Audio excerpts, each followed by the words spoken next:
Let's start. So my name is Boris. I work for Microsoft Consulting Services, and I'm doing Exchange architecture and designs for more than 10 years. And I have implemented various Exchange deployments at more than 50 customers, ranging in size from 100 mailboxes to 700,000 mailboxes, including multinational corporations and some small shops. So I've seen quite a bit, and we obviously discussed a lot of things internally at Microsoft with regards to what Exchange Group thinks Exchange is and what we actually see in the field and what could we do in the wild to make sure that Exchange is deployed and operating in the best possible way. So, on this presentation, we'll try to cover the architectural concepts of Exchange. So my task is try to explain to you what are the design concepts, what did the Exchange team think when they were designing the product, what it is intended for, and to explain some rationale behind these decisions. And then we will switch to the most typical design challenges and try to discuss how each design challenge could be resolved and what would be the optimal choice for your particular deployment. So you see the agenda on the screen, and let's jump to the architecture concepts and design principles. So first of all, a small trip down the memory lane. If we roll back about 12 years ago and look at Exchange 1003, it was a great product for the time, but the capabilities of the solution itself were fairly limited, and a lot of functionality was coming from the hardware component of the solution, not from the software, but from the hardware. The Exchange server itself as a software could not guarantee by itself the levels of availability, redundancy, and even functionality sometimes that were needed for the enterprise class business critical application. So you basically had to rely on the enterprise class hardware. You could not deploy Exchange 1003 on practically any storage except the SAN, because it did require very fast drives with the I/O requirements for each Exchange database being somewhere in the area that is shown on the slide. But as the time was progressing, with each next version of Exchange, we were implementing more and more changes into the software itself, into Exchange itself, and it was becoming more and more intelligent. So you all know that we introduced the cluster continuous replication in Exchange 1007. We did introduce much more sophisticated concept of the DAG in Exchange 1010, and we were continuously improving with each next version. And that means, in part, that a lot of tasks that you had to delegate to the hardware, now Exchange can do by itself. Database replication is probably one of the best examples. So there is no need anymore in our expensive enterprise class hardware, and that's one of the reasons why we switched to having commodity hardware and commodity storage as our preferred platform. In addition to that, it was very seriously driven by the reduced performance needs of Exchange. You all know that from Exchange 1003 to Exchange 1007, there was as much as 93% reduction in the required I/O. So that second I/O meter on the slide shows you what's your typical I/O need for the Exchange 1013, 1016 database. And you had heard in the other presentations this week that Exchange 1016 brought a little bit, not as much as the previous increments, but still some additional I/O reduction. So that's the direction where we are moving. And that leads us to understanding the fundamental exchange design principles. So this is like the cornerstone slide for the presentation. I will try to go through that and explain this and illustrate on the next slides. But just to give you a quick description, so we have 4 pillars on the exchange design principles. It's availability, functionality, operations, and cost.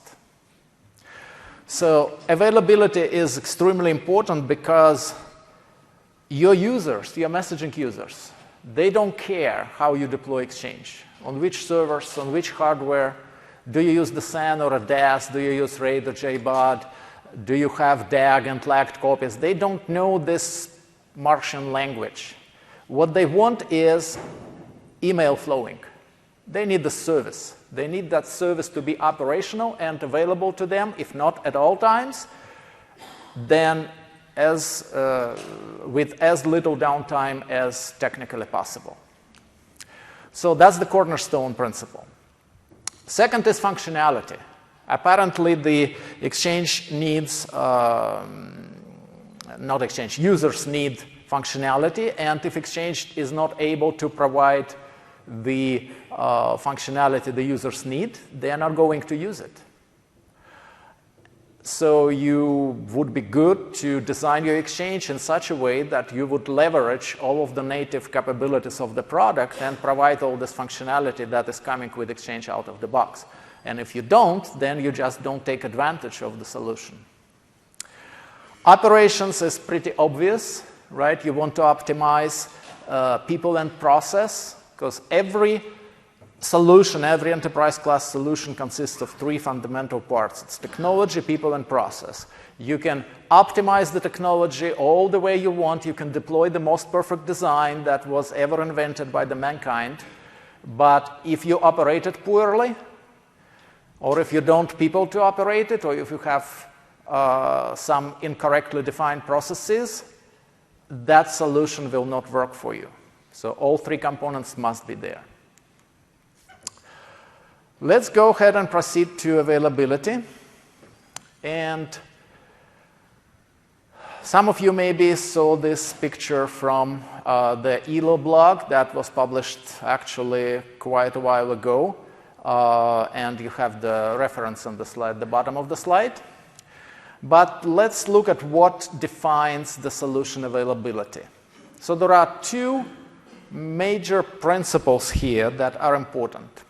One is critical system components.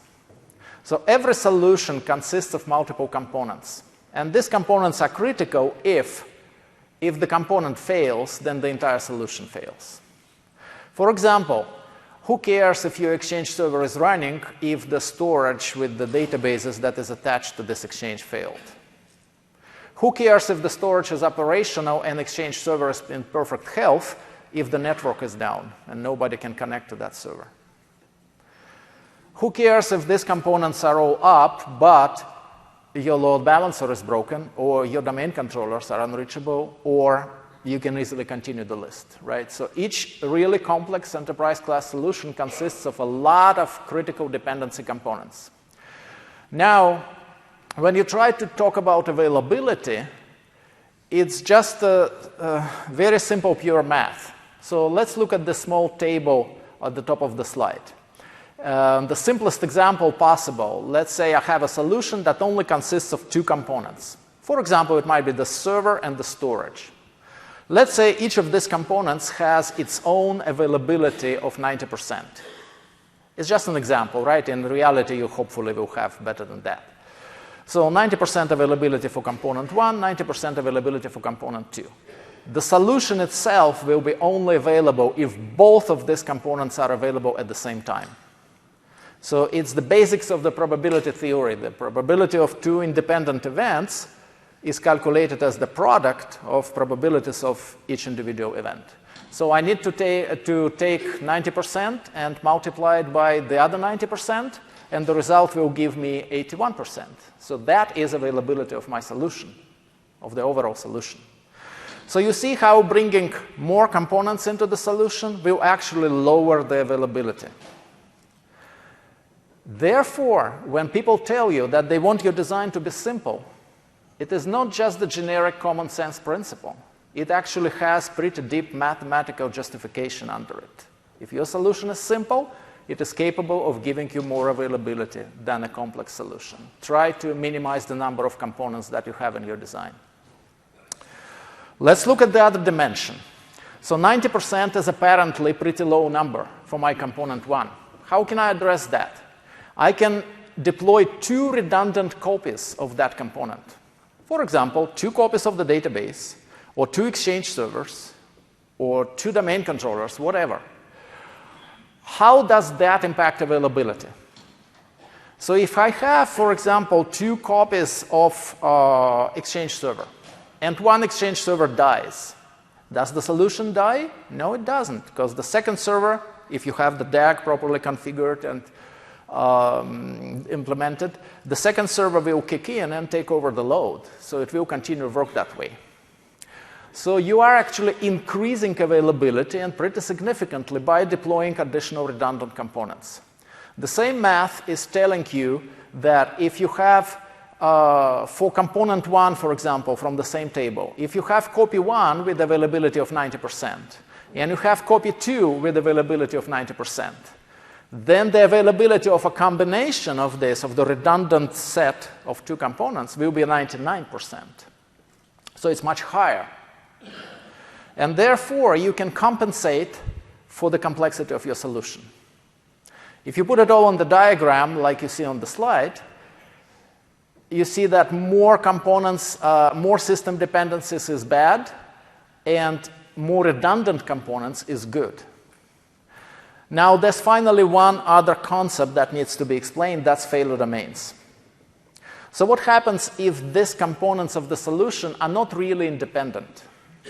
So you deployed these 2 redundant copies of the database, but you put them on the same disk. Well, kind of not really technically possible in Exchange, because the 2 copies of the same database must reside on 2 different servers. But, well, if you have the SAN connected to the servers and you just carve out single LAN out of the SAN, you could do that.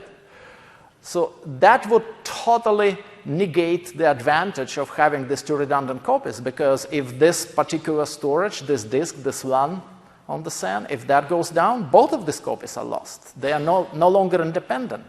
So that's what we call failure domain. You combine these components into the failure domain, and this is bad, because you are decreasing availability of your solution. On the opposite side, if you try to combine together the solution components, for example,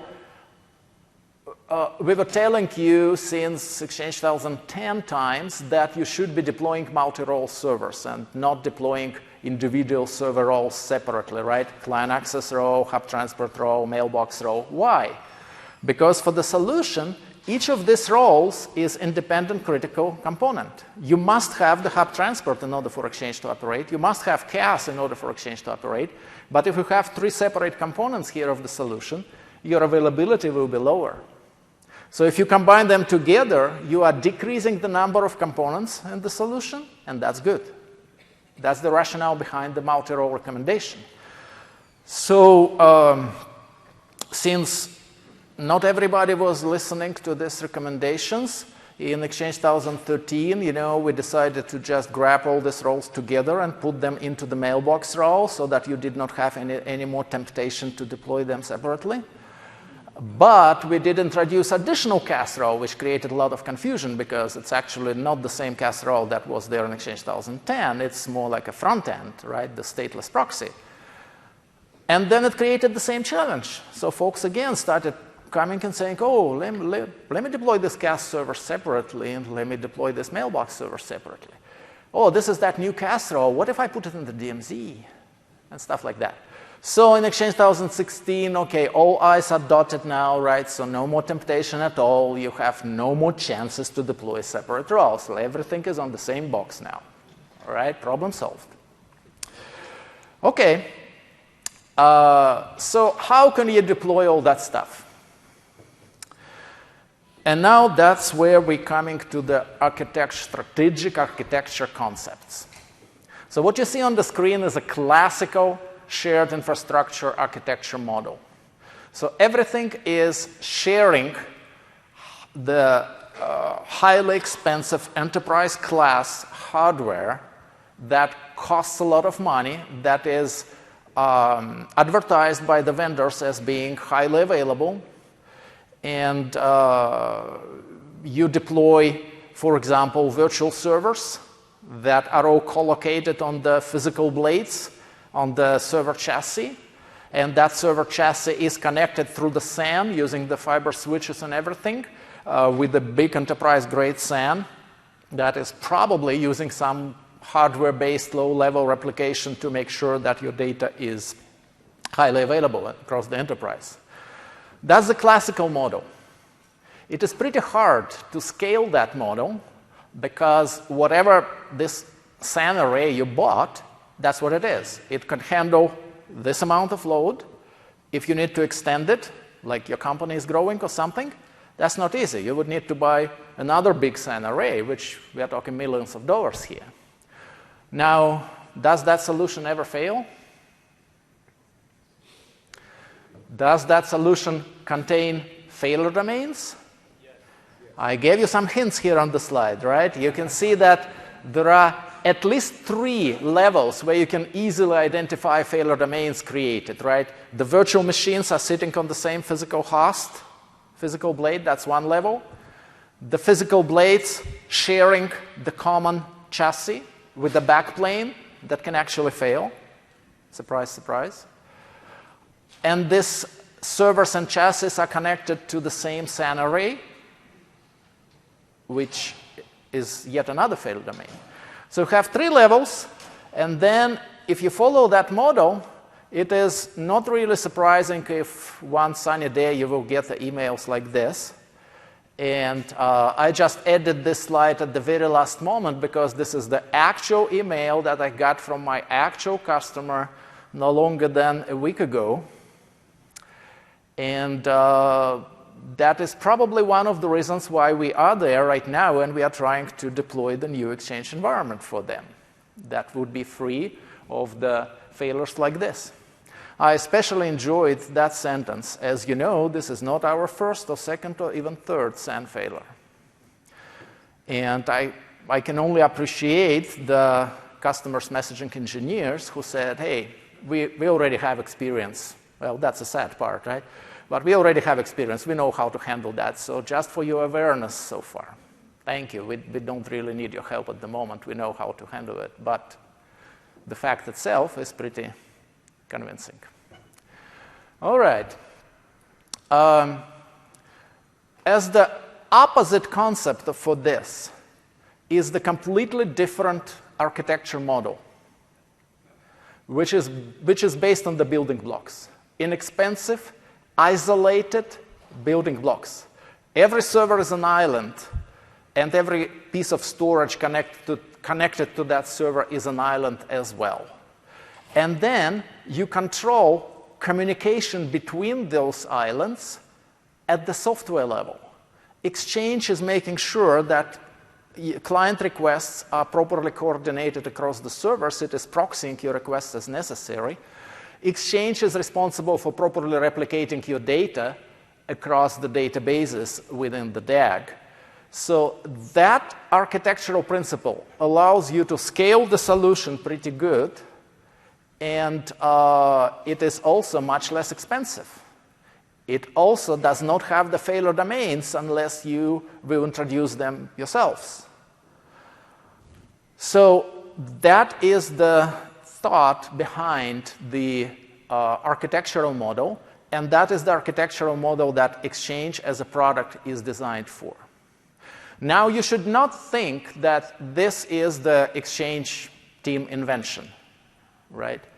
So many years ago, I used to work for Google, and that was the first time I have seen in real Google data centers and the Google search servers, right? Back then, it was a total secret. Today, it's the public knowledge, and you can find these photographs. So each server was just a small aluminum tray, 1/4 U size. Imagine the standard 1U server divided by 4. So 1/4 U size, small aluminum tray there with the Micro ATX form factor motherboard. All the components are integrated on that motherboard, memory, everything. The only two elements that are not on the motherboard is the hard drive and the power supply. And the hard drives that Google used to create a local copy of the internet at that time, it was just 40 gigabytes IDE drive that you could buy at the next commodity store. Well, that was back then, apparently. I don't exactly know what they use today. But you get the point, right? These hard drives were actually not mounted anywhere. They were just laying down on the tray next to the server attached with the Velcro stripe. So to replace the hard drive was extremely easy. You come to the server, you unstripe it, pull out the drive, push the new one in, Velcro it back, done. No case, because case impairs the ventilation. So that was the cheapest possible implementation, but it allows you to scale very well. So right now, pretty much all cloud providers, Google, Microsoft, Amazon, Yahoo, you name it, they are using this architecture, building block architecture based on the commodity hardware. So I can very safely say that the vast majority of the world's messaging data today is hosted on this type of hardware. Of course, in order for this to operate properly, you must ensure that the software that is running on top of it is capable of orchestrating properly across all these gazillions of servers and corresponding drives that you are deploying in the environment. And back again, in the Exchange 1003 times, that was not possible, but it is possible today. All right, let's switch to the other area to the other pillar that we spoke about before and talk about people and process. So here's the typical scenario for you as the messaging admins. So you come to work and you get or maybe you got this message like in the middle of the night that your mail is not flowing. Something happened. Users are complaining. There's no more email. So what happens? There's a hotline. So your messaging team jumps on the hotline, and you start analyzing and investigating what's the reason, what you should do. And of course, you don't exactly know where it failed. So maybe it was network, so there are network engineers on that hotline call. Maybe it's storage, right? So there are storage guys on that hotline call. There are AD guys on that hotline call. There are load balancing guys on that hotline call. And everybody's yelling. The Exchange guys say, look, I don't see anything in the Exchange logs. It seems to be fine. Must be, I cannot ping other servers or whatever. Something happened. Network must be guilty. Hey, network guy, you are the bad guy. Network said, no. We see all our switches are operational. All ports are totally functional. It must be storage. Your storage is guilty.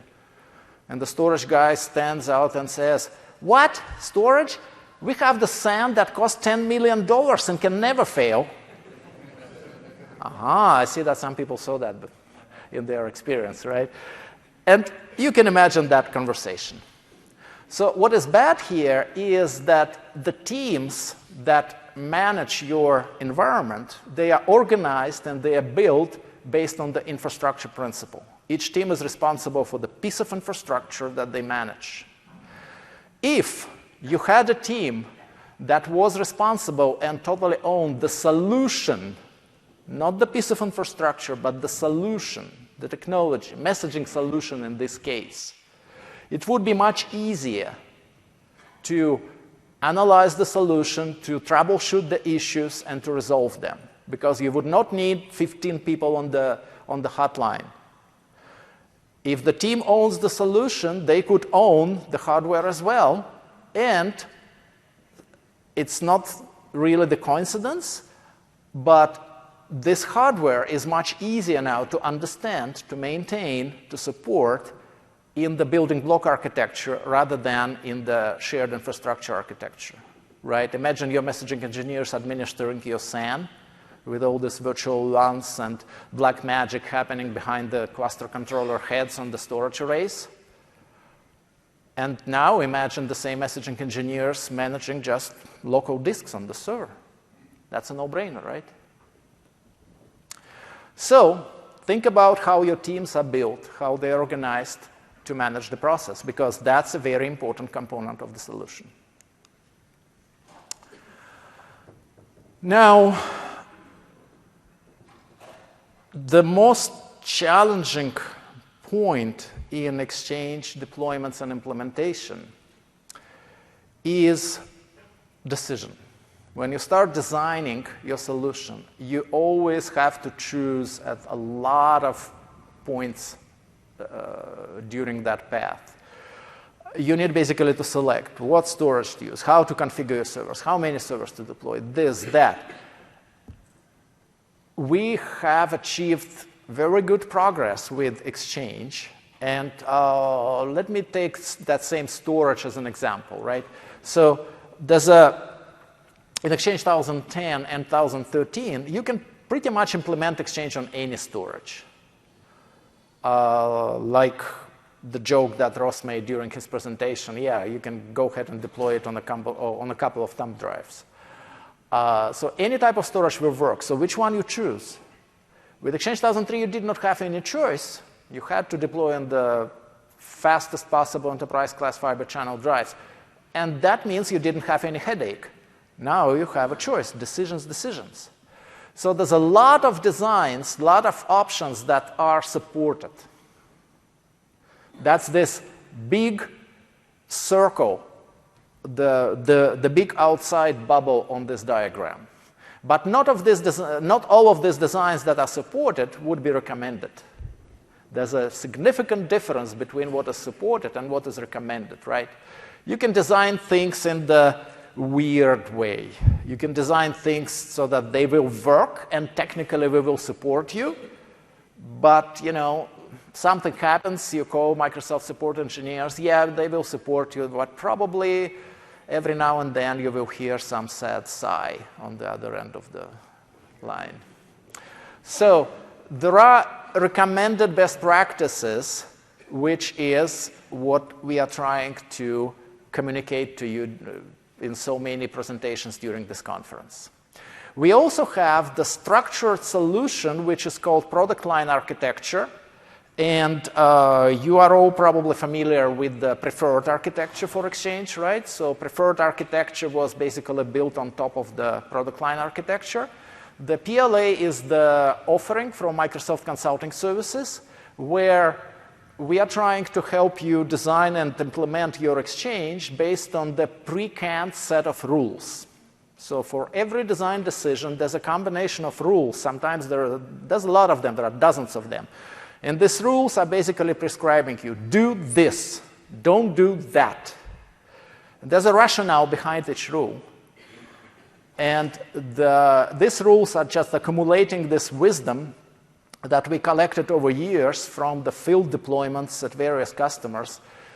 It also accumulates the experience that we collected from implementing and deploying our own Office 365 environment and Microsoft corporate environment, which is now running in Office 365 as well. So there's a lot of value behind that. Finally, the most tiny, most tight circle inside is how Office 365 operates itself. So again, years of experience led Microsoft to the configuration and to the design that we use today. Nobody says that it's carved in stone, right? We are learning more every day, and we are bringing new features and implementing changes in the product, so these configurations are changing over time as well.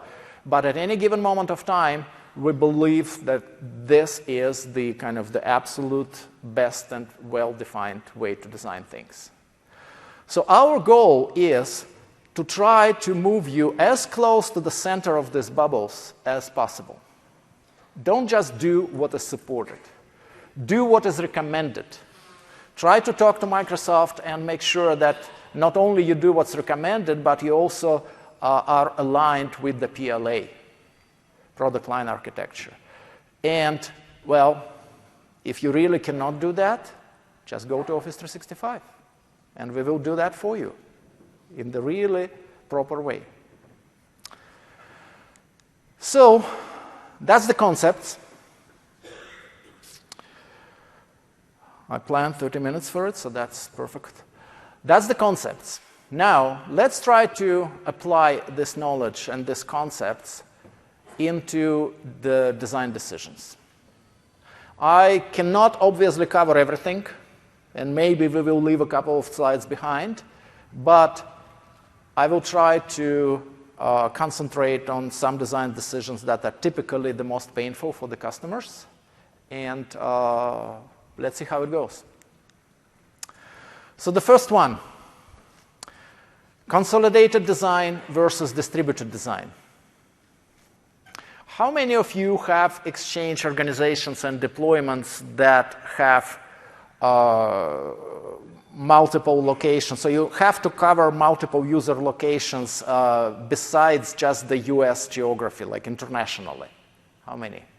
Oh, that's a decent amount. Okay.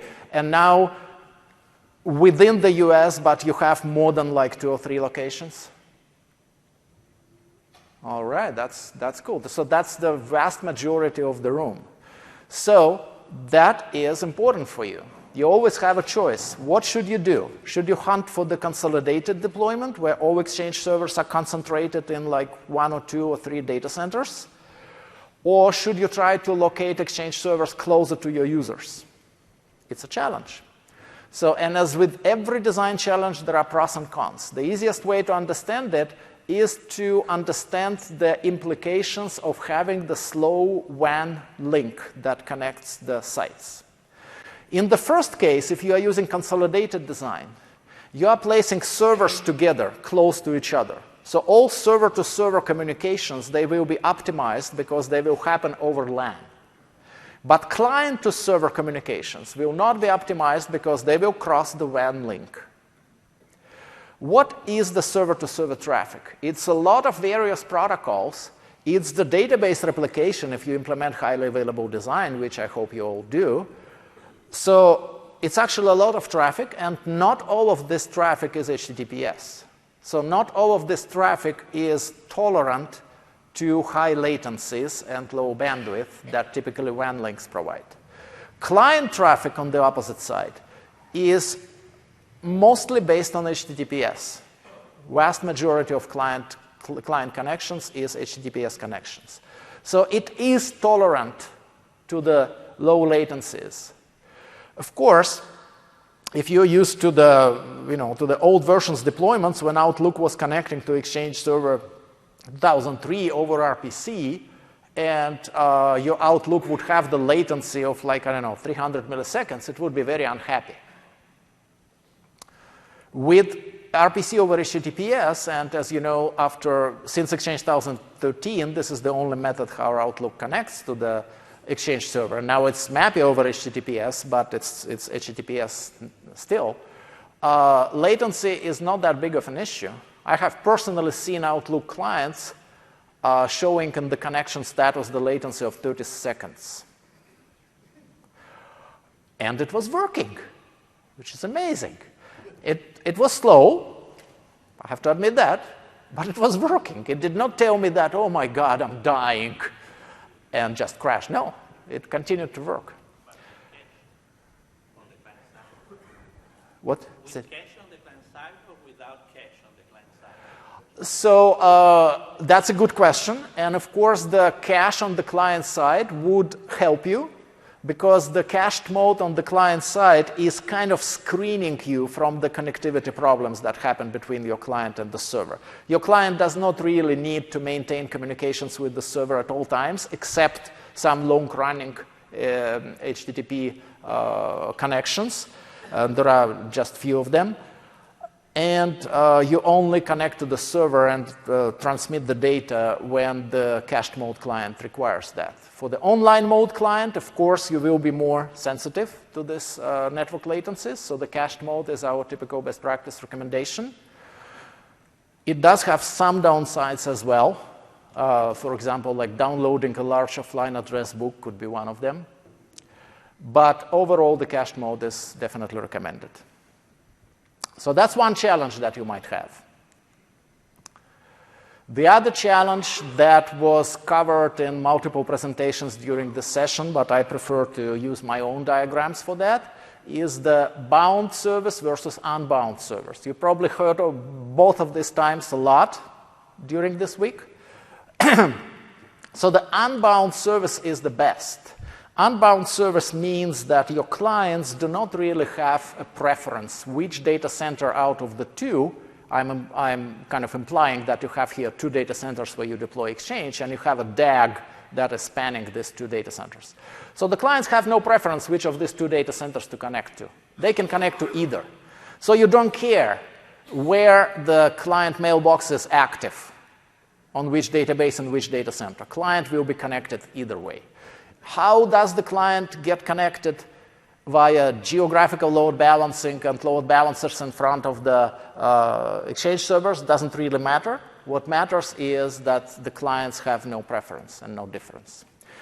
That model, combined with having the file share witness in the third site, allows you to use the single unified namespace and automatic site failover, which is what many, many, many customers want.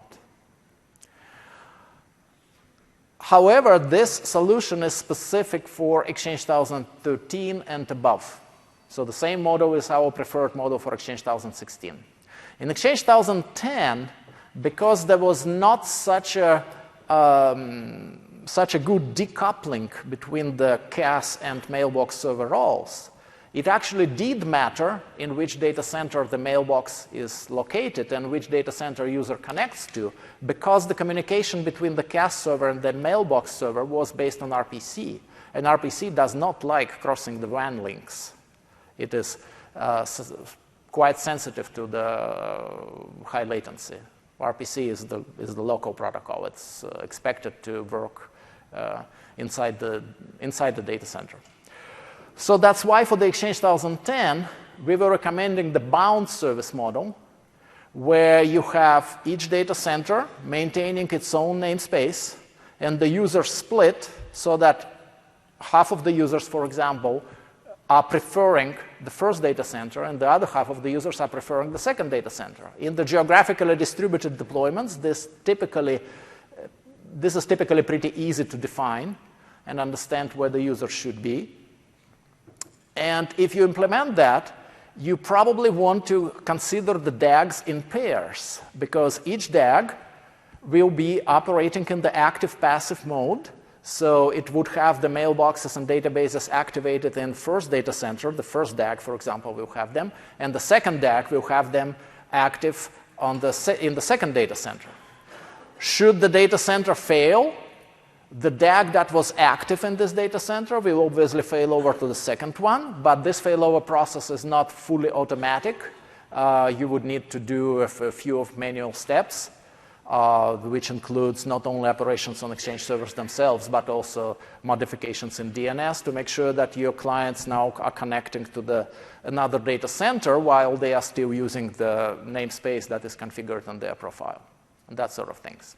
So this model is not so nice and convenient, but in Exchange 2010, you practically did not have the other choice. That is the preferred model for Exchange 2010. Again, because of this RPC thing that you don't want to cross the WAN. And Exchange 2013 and above, that's no longer RPC, that's HTTPS between CAS and mailbox, and you don't care. That's totally fine if you go cross-site. All right, next challenge. How large should be my DAG? Do I want small, medium, extra large, 2XL? Typically, our best practice was to prefer the larger DAG size. So you want to implement as many servers as you can before you start deploying the other DAG. And you know that the DAG has the limit of 16 servers. So that's sufficient number of servers for the decent size organization like 15,000 mailboxes or probably even more. Now, what are the pros and cons? Probably the most important advantage with the large DAG is that it gives you better availability. If you have, let's say, 6 servers in the DAG, just for the sake of example, if you have 6 servers in the DAG and you have 5,000 mailboxes per server, it's too many. You will not have that many in the real deployment, but just for the sake of example. And the server fails.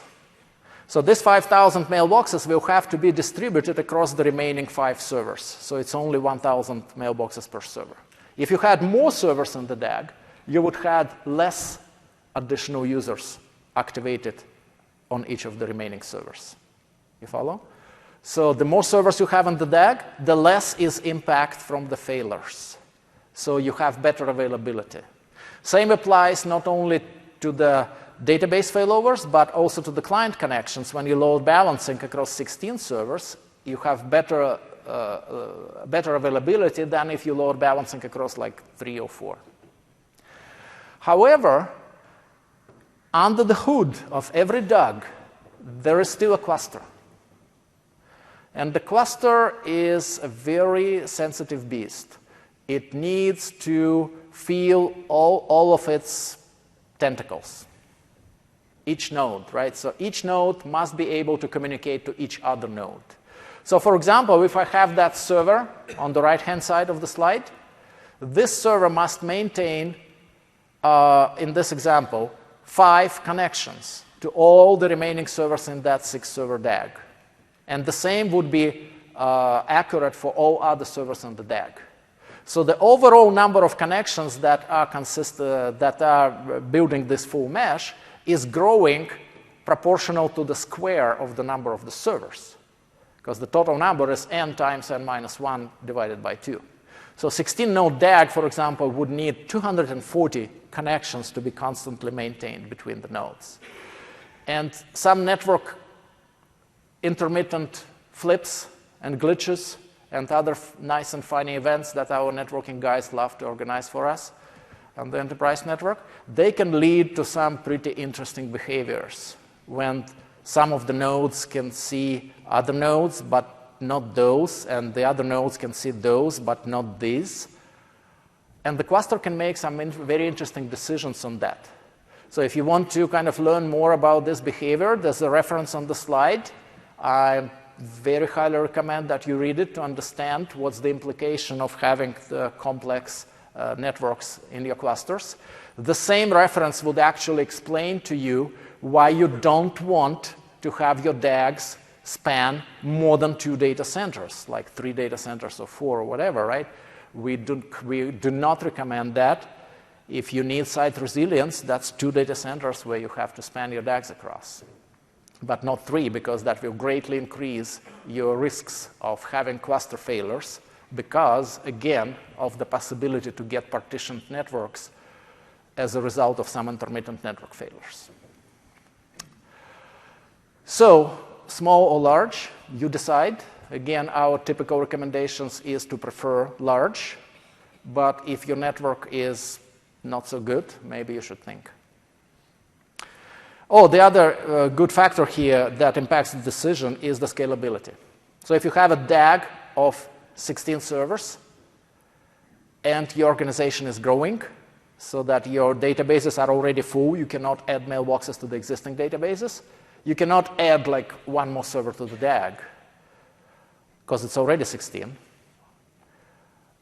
Or even if it's smaller, even if it's like 8 servers in the DAG, you probably don't want to add the server number 9 in the DAG because that would require you to completely redesign your database copy layout. You change the number of servers in the DAG, the pattern of how your database copies are distributed must change. And that's a pretty painful operation to change that.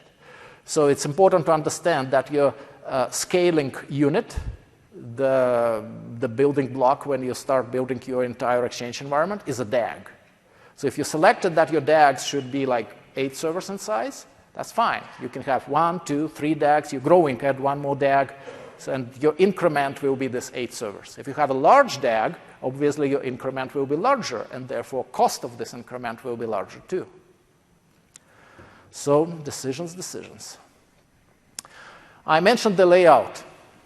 And the layout is extremely important thing, right? So who in this audience is using server row requirements calculator when you plan and size your deployments? Okay, let me put it that way. Who of you is not using the calculator to plan and size your deployments? Seriously. You don't have to be scared. Oh yeah, I don't see any single hand. I'm not going to bite, I promise. Okay, that's very good, because that's what you should use. And there's some good magic behind the distribution tab in the calculator, because when you tell calculator how many servers and databases and database copies you want to have in your environment, it will create the database copy layout like the one shown on the slide, which will guarantee or at least come as close as possible, given your restrictions, to providing you fully symmetric distribution of the database copies.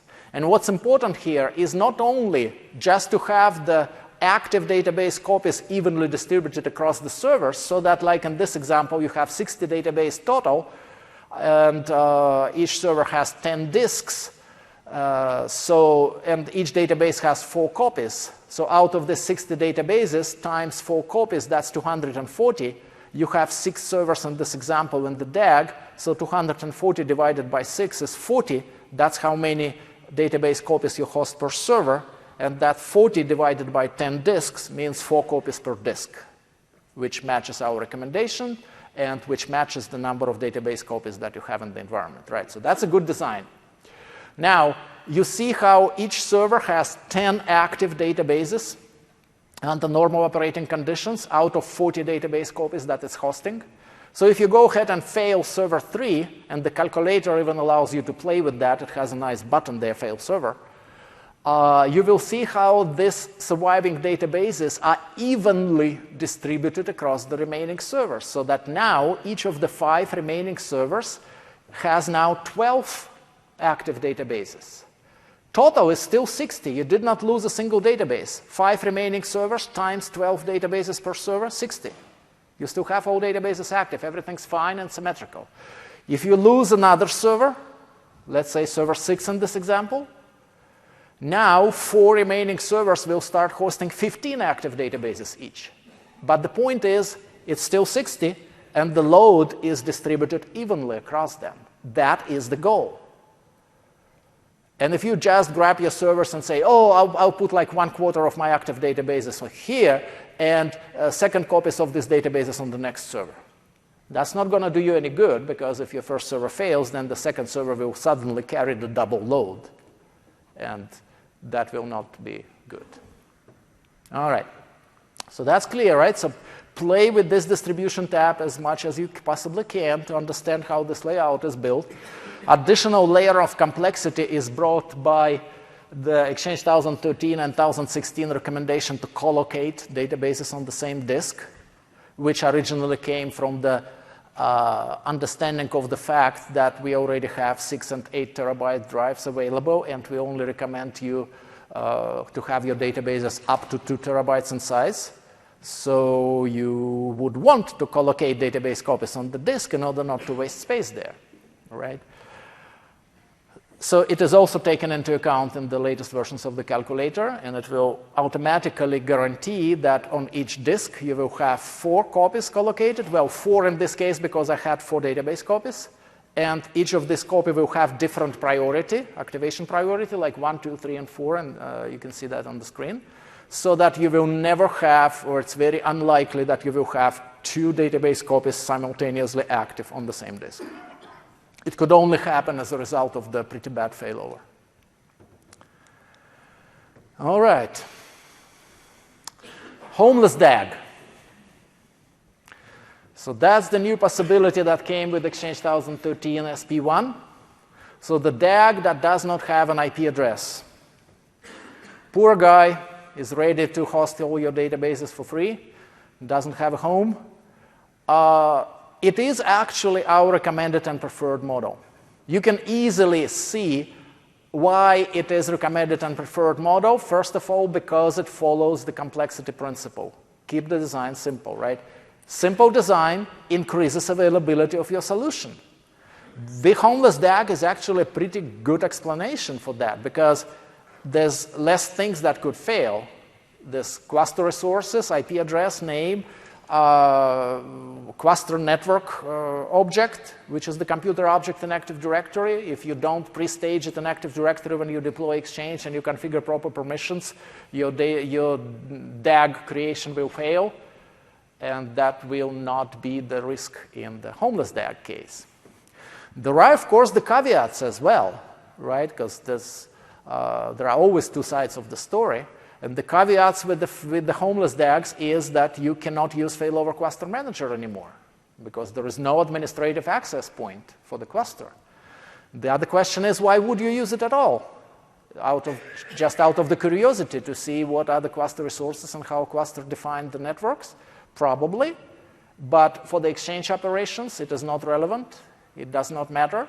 So if you still want to track basic cluster parameters, if you want to understand, for example, who is the primary active manager at this moment, which cluster node is hosting the cluster group, and when I'm saying cluster group, kind of one of the first questions that comes to mind is that this cluster group is probably now empty because I don't have the name on the DAG anymore, I don't have the IP address, but you still have the file share witness resource, and that would be the only resource kind of living in this cluster group. However, empty or not, the owner of the cluster group is still the guy who is recognized as the primary active manager in the DAG, and that's a very important guy because this guy is making all of the decisions on like whom to activate, which database to activate, and how. And it's extremely important that you know where your primary active manager is and keep it where it should be. So that's the homeless DAG challenge. What about the network now? So we already touched a little bit the topics of the network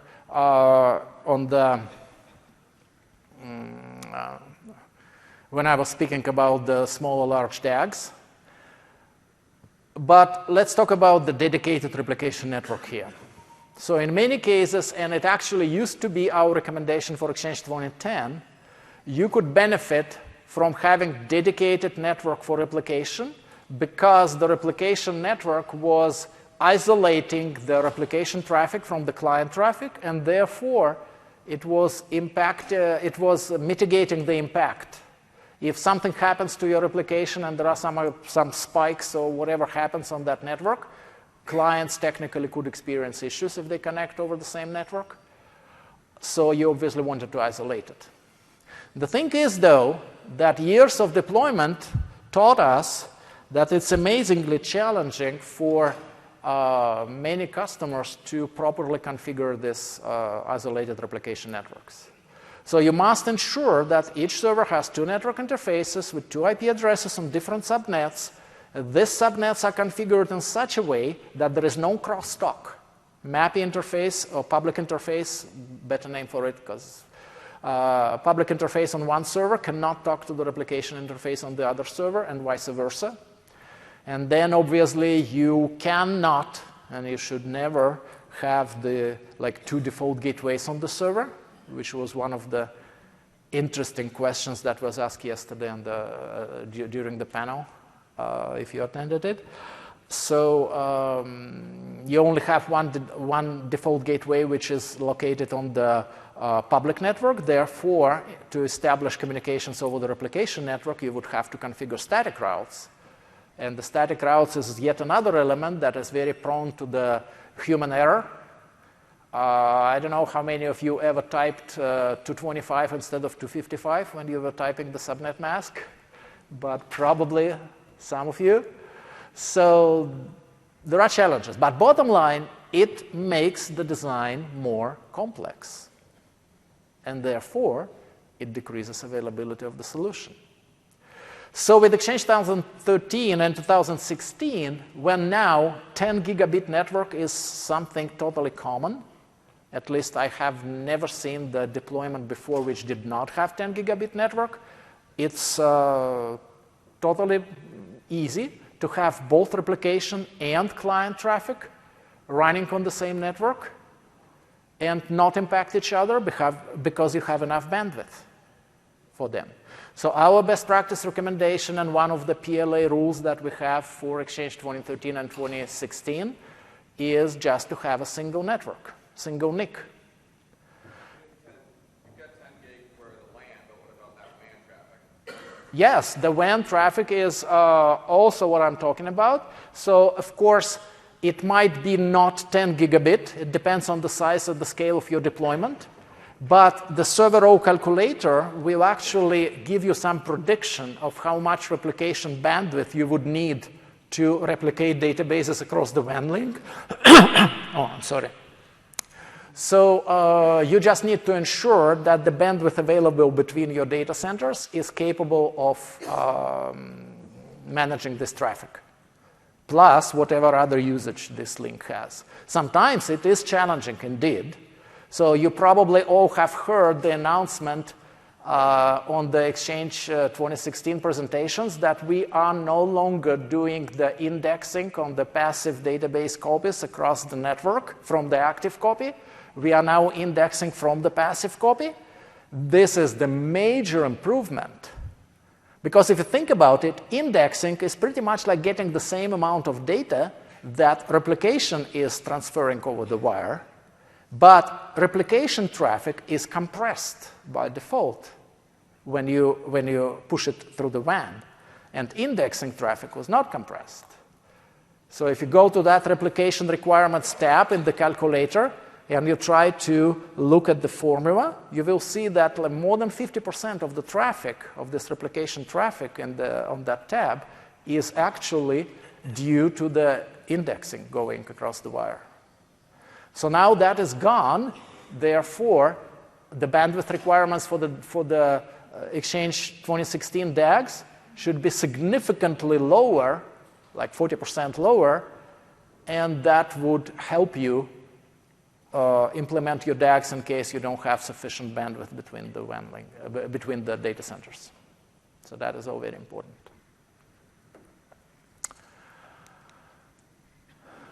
Next one. Oh, that's many, many people's favorite. How many of you are running Exchange virtualized? Oh my God. I don't want to see you. No, okay, I still do, but let's talk. What does virtualization buy you? And I'm quite serious. What are the benefits? If you look at the first two pictures below, so one shows the Exchange server roles, and that diagram was drawn back in the Exchange 2013 times. So it shows you the CAS server role and the mailbox server role. In Exchange 2016, it's just one server role now, so it's kind of moot point. But in the Exchange 2010, it could be also the hub transfer server role, right? So I could add another icon on top of that diagram. So if you consolidate these roles together on the same physical server, versus you deploy these roles as separate virtual machines on the virtualization host. What's the difference? The difference is virtualization layer. You implement this additional virtualization layer that is isolating your virtual machines from the hardware that is running on that server, and it makes your design significantly more complex. It brings additional overhead. Maybe not such a big overhead, like 10 or 12%, but still, I think the fact that it's making the design more complex is actually much more important in this case. There are more things that can fail, and there are no benefits. You will tell, so if you deploy just a multi-role virtual machine, like the third diagram shows, so consolidate roles within the virtual machine, then this just doesn't make much sense at all, because you deploy a single virtual machine on the single physical host. Why don't you just deploy Exchange on that physical host? All right, you will tell me I need to reduce my server footprint. I need to put multiple virtual machines on my physical host. So I will deploy 2 Exchange servers on the physical host. So now that's where it becomes really bad, because what did you just create if you deployed 2 Exchange servers on the same physical host? Failure domain. You just created the failure domain. If that physical host fails, you just lost 2 servers, not 1. Now, if you think about it, there's actually more to that, up to the totally anecdotic sense here. So imagine if you have these 2 servers. Each of them is carrying the casserole, right? So the clients are connecting to these 2 servers, and most likely you are load balancing client connections between these 2 virtual machines. Each of them has its own IP address. So you're taking all of the client connections you have, and you split them so that they go to these 2 separate virtual machines, only to be then merged together again and use the same hardware at the back end. It's totally doesn't make any sense. So there are lots of benefits of the virtualization that kind of bring more functionality and availability to your solution, all this quick motion and other type of things. But the point is, Exchange has this natively. Other technologies? Probably. Fine. You could probably be okay to virtualize, I don't know, file servers, SharePoint servers, whatever. I'm talking about Exchange. And Exchange has all the possible benefits that virtualization could bring you natively out of the box. There is absolutely 0 reasons to virtualize Exchange. Okay, with that statement,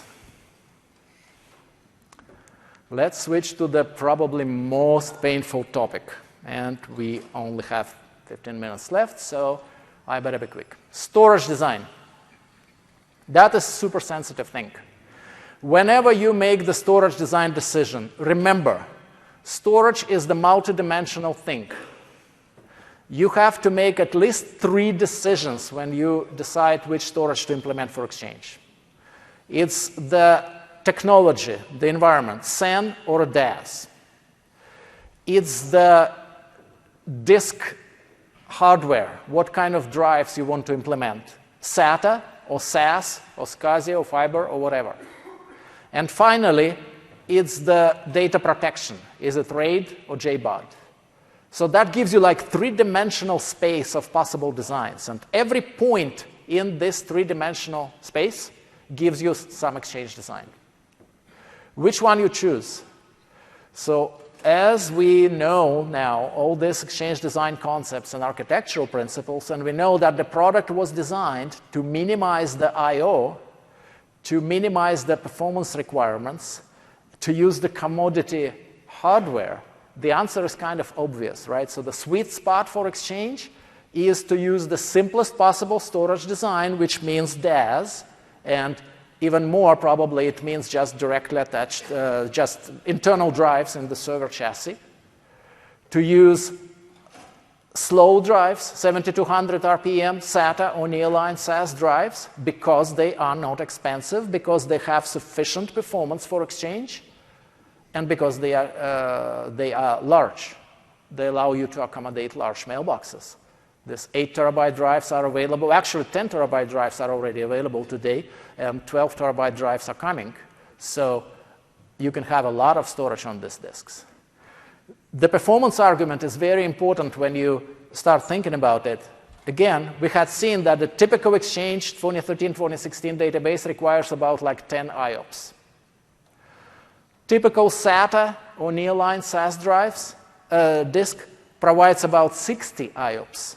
So even if you combine 4 databases on the disk, you're still well within the disk capabilities. And, well, the fast SAS disk, 15K RPM, gives you 230 IOPS. Do you need them? Would you eat these IOPS for breakfast? Exchange does not need them. So yeah, you can spend that money, but you would be better selling these drives on eBay and buying the beer for your team. So, RAID or JBOD? That's the other dilemma. And if you think about it, RAID is nothing but the database replication at the hardware level. And even more, we are replicating, RAID just replicates the bits. It is not actually aware of the of the fact that this data is Exchange databases. It would replicate everything on the disk, whereas Exchange replication, as you know, it replicates only transaction logs. So technically, if you consider 2 servers and 2 database copies, but you protect each of these database copies with RAID, you need 4 disks. And if you compare that with the scenario where you have 4 servers and 4 database copies, you still need 4 disks, because now you can afford JBOD. You have sufficient protection. You have 4 copies of your data. It's just this copy is implemented at the application level, not at the hardware level. So that's why you don't need RAID, because Exchange is a RAID. Exchange data replication provides that RAID-type ability for you. Thin provisioning. How many of you are using thin provisioning today? Okay, not so many. That's good. That's good. So why thin provisioning is so bad? Because it's very risky. It's totally understandable that if you're planning your Exchange deployment today to have like 10 gigabyte mailboxes, but your current mailboxes are only using 500 megabytes today, you just expect them to be growing. You probably expect to import the PST data into them. You probably expect to implement in-place hold or something to meet your compliance requirements. So you expect that the mailbox growing. But today, they don't need all that data. They will need it tomorrow. And you don't want to pay for the storage today because the storage is getting cheaper and cheaper. So it will be better for you if you pay for the extra storage tomorrow. But the problem is, it is extremely hard to make sure that the storage is properly provisioned and extended when you need it. What if you configured Exchange to operate with 10 gigabyte mailboxes, but the actual physical storage that you provision on the back end is like 1 gigabyte? Exchange doesn't know about it. What if something happens like, I don't know, whatever, mailstorm, some database reseeding, whatever, that leads to the sudden sharp growth of the Exchange data on the disk, and it suddenly and quickly runs out of the disk space? Do you have enough operational maturity to bring additional disks to your server and somehow extend your storage within hours, or possibly within minutes if you have really bad situation? We quite honestly, it's the very unlikely thing, and we have almost never observed that in the real world, not in the wild. So thin provisioning is the bad thing, but you still don't want to pay for storage. Huh? What's the dilemma? Well, there's one interesting mechanism that you can possibly implement, which I call incremental provisioning. So you basically deploy as much storage as you need today, but you configure Exchange accordingly. So if you deploy only 1 gigabyte per mailbox of the actual physical storage, that's what you configure Exchange for, 1 gigabyte mailboxes, so that Exchange could not exceed them. Maybe your users will not be so happy to see that they only have 1 gigabyte mailboxes, but you can promise them that next year they will have 2, and then next year they will have 4. And as you get more storage, you present new storage to the server, or you deploy new servers, you reshuffle the mailboxes, and you increase the mailbox quota limits.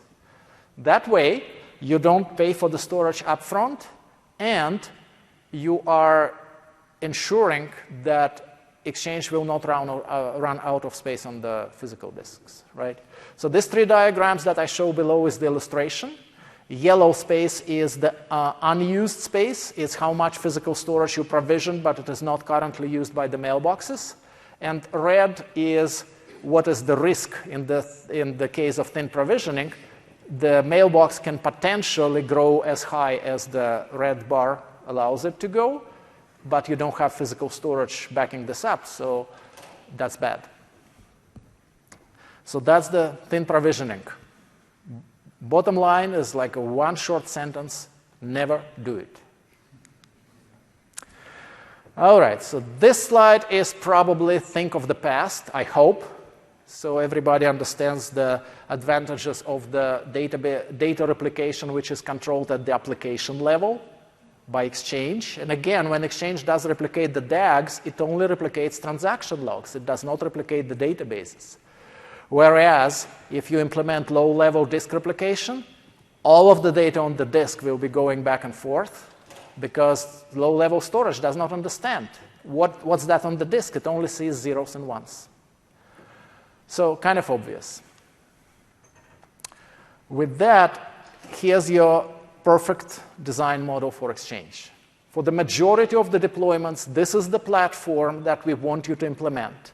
And I don't mean specific models and the vendors that are listed here on the slide. They are only listed there for the illustration because that's where the exact description is taken from and the photograph is taken from. So you can have some local disks. Some modern servers have up to 16 disks in the 2U server chassis. And that should be sufficient for your needs, especially given that you can now implement 8 terabyte drives. If that is not enough storage for you, you can do additional enclosure. And you can increase the number of your drives. But the point with this additional enclosure is it must be dedicated to that server that it connects to, because every server is an island, remember. Now, there are limitations in Exchange that you cannot overcome. So despite the fact that today there are some absolutely fantastic storage devices available, like there's a DAS enclosure that has 98 terabyte drives in the single 4U unit. That's 720 terabytes of data. How many of you have the SAN that is able to host that much data in the array? And this is just one single 4U storage enclosure. So that's sufficient for a lot of mailboxes. But Exchange has a limitation of only 100 database copies per server. So you probably don't want more than 50 drives or more than 25 drives, depending on how many databases you're collocating per disk. Backup and recovery, similar topic. Do I need to have the backups? If you think about it, basically what backup is just a copy of the database that is stored in some different format, like BKF format, and on the different media, tape or disk on the other server or whatever. How is that different from just having additional database copy? You have the same data, additional copy that you could use. For the ability to do the point-in-time recovery, there's a lagged copy, which we now recommend because of these significant improvements in Exchange 2016, where you can do the automatic replay lag manager, actually even in Exchange 2013, so that you can convert your lagged copy into the highly available copy whenever you need it. So it's kind of easy. Now, if you use the backups to do the brick-level recovery, single-item recovery, I strongly advise you to look into the capabilities of the single-item recovery feature in Exchange, which exists there since Exchange 2010 times, and now it's much more sophisticated, where you can easily ensure that the single-item recovery is provided out of the mailbox itself, so that mailbox still is like a single repository for all data, including the data that has been deleted by the user. But it still could be recovered from the invisible portion of the mailbox, which is recoverable items folder. Archiving is an interesting topic. So we have two flavors of archiving, retention and compliance. Whenever you think about archiving, try to think logically what is really required by the company. Retention is when you're trying to help users manage their mailboxes, to delete the stuff that they no longer need and only keep the stuff in their mailboxes that they do need. Compliance is the opposite. That's where you're trying to force the users to have the data even if they probably would like to delete that data. So implementing these two features simultaneously is a challenge, and there are a lot of factors that are impacting this, but there are native features in Exchange 2013 and 2016 that allow you to combine in-place hold, retention policies, and DLP together to meet your compliance requirements. And again, there are two major principles behind it. First is it's the single solution for everything, which is coming to the other one, simplicity, right? Keep it simple. And final, client breakdown. I'm kind of running out of time here, but when you have, in today's world, users access your mailbox servers and your mailboxes in many different ways. So you need to make sure that when you're planning your server, you are implementing, you are properly calculating the sizes and the penalty factors for the users. This small table illustrates how you would calculate the number of different clients in your environment and add them together to define the penalty factors that then you would feed into the server role requirements calculator and allow it to use it to properly size your Exchange servers. With that said, if you deploy all these principles together and you follow all the recommendations from this presentation and others, this is what you will end up with. The conceptual PLA design, that's how Microsoft would design your Exchange if you would let us. Right? 2 data centers, unbound service-side model, single namespace, DAG in the unbound model across the 2 data centers, file share witness in the 3rd data center, automatic failovers, direct attached storage, 4 database copies, 4 copies collocated per disk, all the good things together in one solution.